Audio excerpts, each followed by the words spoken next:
Imagine waking up to find that your home, your ancestry, and your children's future have been traded away by people who have never stepped foot on your soil.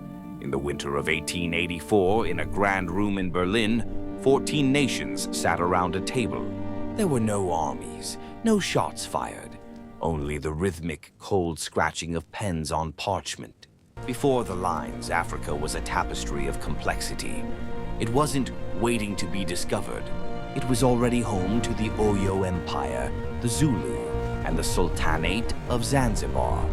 Borders were fluid, defined by culture and shared history. To the Europeans, it was a dark continent, not because it lacked light, but because they were blind to its brilliance. The Industrial Revolution changed the math. Europe was hungry.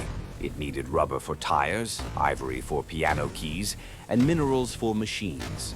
A three-way tension was boiling over the Congo River between France, Portugal, and King Leopold of Belgium. The scramble had begun, and Europe realized that if they didn't set rules, they would soon be at war with each other. Chancellor Otto von Bismarck invited 14 nations to Berlin. Not a single African leader was present. Hay didn't just draw lines. They wrote a contract. The most lethal rule was effective occupation. It stated you couldn't just claim land, you had to prove you could run it. This turned a scramble into a sprint.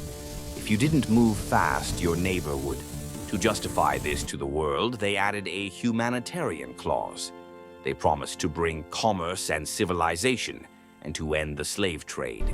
It was the ultimate moral mask. Under the guise of protection, they moved in with Maxim guns and artillery, using progress as a legal shield to dismantle thousands of years of African governance. By the time they were done, the map looked like a jigsaw puzzle put together by someone who had never seen the picture. They used rulers and protractors to draw straight lines that ignored the land. These geometric scars split families and forced enemy kingdoms into the same borders. In 1880, 10% of Africa was colonized. By 1913, it was 90%.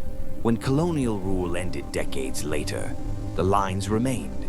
Many of the conflicts we see today can be traced back to that room in Berlin. The conference didn't just take land, it took the right of a continent to define itself. It created artificial nations, forcing people to find their identity within borders they never asked for. History is often written by the winners, but the truth is etched in the land. The Berlin Conference reminds us that the most dangerous weapon isn't always a sword or a gun. Sometimes it's a pen, a map, and a room full of men who think they own the world.